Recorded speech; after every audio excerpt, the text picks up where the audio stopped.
మళ్ళీ big boss warning వల్లనో నాగార్జున గారు చెప్పడం వల్లనో కొంతమంది తగ్గారనిపించింది. మనం మెయిన్ గా హరీష్ తగ్గాడు. ఎందుకు హరీష్ తగ్గాడంటే వాడికి అన్నం పెట్టలే. ఫస్ట్ వాడు అన్నం తిన్న మానేసిండు. 4 రోజులు మానేయగానే సరంగా మనిషి ఉందడా జ్వరం వచ్చి పోయిండా అని అనిపించింది. 4 రోజుల నుంచి సైలెంట్ అయ్యిండు. ఫస్ట్ స్టార్టింగ్ లో రాతోడు గాని, ఆ సంజన గాని, మన తనుజ గాని వీళ్ళందరూ పోయి అన్నం తిన అంటే అన్నం తిన్న మానేసిండు. 4 రోజులు మానేసి తినగానే కుదర కాలింది. ఇప్పుడు ఏంది తీసుకుపోయి ఇత్తనా కూడా ఇప్పుడు వచ్చి అన్నం తింటాడు. అమ్మాయి మొన్న రాతోడికి ఏం కర్రీ ఆమ్లెట్ వేసి ఇవ్వ అని అంటాడు. అంటే అన్నం కాడ అవసరం లేదు, ఒకరికి అన్నం తినాలని చెప్పాల్సిన అవసరం లేదు. ఓ 4 రోజులు ఒక పూట తిన్నాడు, 3వ రోజు మండింది, కాలిద్ది, ఎవరికైనా కాలిద్ది.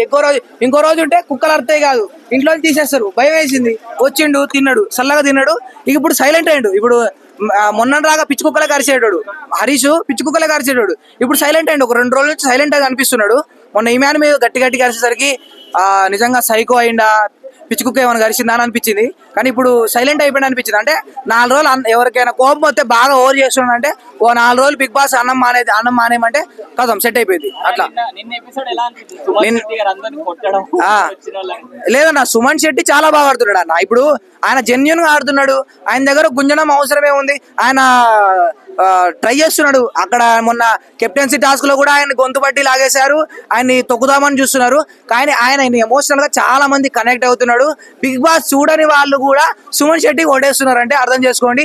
ఎమోషనల్ గా అంత కనెక్ట్ అవుతున్నాడు. సుమన్ శెట్టి టాప్ 5 లో ఉంటాడు అన్న. ఎందుకంటే చాలా బాగా ఆడుతున్నాడు అసలు. అంటే బిగ్ బాస్ లో తెలియదు అనుకుంటా, ఆయనకి కొట్టొద్దని తెలియదు అనుకుంటా. దగ్గరకు వస్తే బెదిరిస్తాడు, చేతుల మీద కొడుతున్నాడు. అసలు తీసేయడం కరెక్ట్ కాదు. ఇప్పుడు ఆమె కెప్టెన్సీ చేసింది, ఆమె సంచాలకంగా చేసింది ప్రియా, తీసేసింది. మీరు కొట్టారు కాబట్టి తీసేసింది. అంటే స్టార్టింగ్ లో చెప్పాలి, జస్ట్ చేతి మీద కొట్టినందుకు ఆమె తీసేయడం కరెక్ట్ కాదనిపించింది. రీతు చౌదరి మాత్రం అసలు ఎందుకో ఓవర్ చేస్తుందో అర్థం కావట్లేదు, ఎవరి వైపు సపోర్ట్ చేస్తుందో అర్థం కావట్లేదు. అంటే ఒక సైడ్ ఏమో నిన్న ఇమాన్యుల్ కూడా ఏడ్చేశాడు. ఎందుకు ఏడ్చాడు అంటే ఒక సైడ్ ఏమో డేమన్ పవన్ కి సపోర్ట్ చేస్తుంది, ఒకసారి ఏమో రీతు చౌదరి ఒకసారి ఇమాన్యుల్ కు సపోర్ట్ చేస్తుంది. అంటే ఎవరి వైపు సపోర్ట్ చేస్తుందో అర్థం కావట్లేదు. ఇంకోటి వీళ్ళు ఎక్కువగా దాన ధర్మాలు చేద్దామని ఫిక్స్ అయిపోయారు. అంటే వీళ్ళు ఊకే ఎమోషనల్ గా కనెక్ట్ అవుతున్నారు. బిగ్ బాస్ అంటే మీరు ఓన్ గా ఆడాలన్న. ఎవరైనా బిగ్ బాస్ అంటే ఓన్ గా ఆడాలి. ఇక్కడ ఓన్ గా పక్కకు పడేసి ఏ పాటికి త్యాగాలు చేయాలి, ధర్మాలు చేయాలి, సాక్రిఫైస్లు చేయాలని చూపిస్తున్నారు. అసలు రాతోడికి ఏమైందో బ్రెయిన్ పోయిందా అని అర్థమైంది. ఎందుకంటే రీతు చౌదరి కానీ నిజంగా రీతు చౌదరి టాయ్స్ అన్ని ఇచ్చేద్దామని రాతోడి ఫిక్స్ అయినప్పుడు ఆయనకే లేకుండా మొత్తం తీసేసుకుంది. అంటే ఆమె ఎంత సెల్ఫిష్ నిన్న రీతు చౌదరి ఎంత సెల్ఫిష్ నిన్న అర్థమైంది. ఇంకోటి ఇమాన్యుల్ చాలా బాగా ఆడుతున్నాడు అన్న. ఇంకోటి నిన్న ఇమాన్యుల్ ఒక మంచి మనసు అయితే అర్థమైంది. ఎందుకంటే అక్కడ రీతు చౌదరి ఉన్న టాయ్స్ అన్ని రాతోడి తీసేసుకుంటే ఇమాన్యుల్ గేమ్ ఆపేసి మరి ఆయనకున్న టాయ్స్ అన్ని రాతోడికి ఇచ్చాడు. అక్కడ హైలైట్ అనిపించింది. అంటే ఇమాన్యుల్ మంచి మనసు అని అర్థమైంది. కానీ ఎమోషనల్ గా ఎక్కువగా కనెక్ట్ అవుతున్నాడు.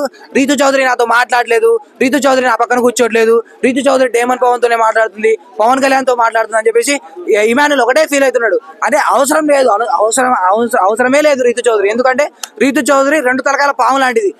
ఎక్కడ మంచితనం ఎక్కడ మంచిగా ఉంటే అక్కడికే పోయింది. ఆ కొస్తకు పోయి పవన్ కళ్యాణ్ తో మాట్లాడుతుంది, ఈ కొస్తకు పోయి డేమన్ పవన్ తో లైన్ అవుతుంది. ఆడిని హక్ చేసుకుంటది, ఇంటి ముద్దు పెడుతుంది. వాళ్ళిద్దరి మధ్యలోనే కొట్టుకొని వస్తుంది. ఇప్పుడు ప్రియుడిని కెప్టెన్ చేసింది. ఆల్రెడీ మంచి స్నేహితుడిని దూరం చేసుకుంది ఇమాన్యుల్ని. ఇంకోటి అసలు నిన్న హైలైట్ ఎవరంటే మనకి సుమన్ శెట్టి అన్న. ఎందుకంటే నిన్న రీతు చౌదరి ఎన్నిసార్లు అన్న నువ్వు నా ఫ్రెండ్ కదా, నువ్వు నాకు సపోర్ట్ చేయాలి కదా, నువ్వు మంచోడు అన్న, ఆ సంజన లక్ష్మి పాప నాకు సపోర్ట్ చేయరన్న, నువ్వు నా టాయ్స్ ని కాపాడన్నా అన్నది. ఓకే అమ్మ అన్నాడు. మొత్తం టాయ్స్ అన్ని తీసేసుకొని ఇమాన్యుల్ దాంట్లో వేసిండు.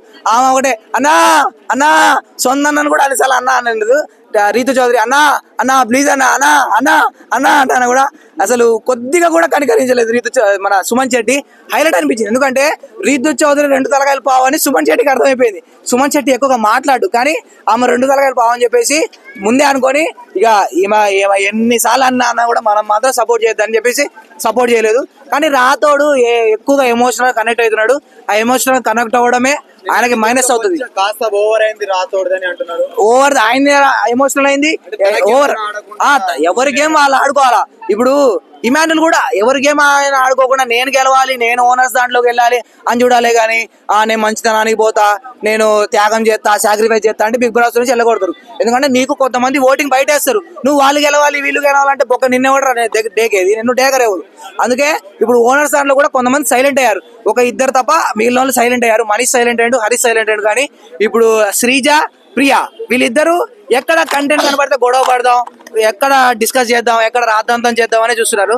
ఇంకోటి బిగ్ బాస్ లో హైలైట్ ఏంటంటే సంజన అన్న చాలా బాగుంది.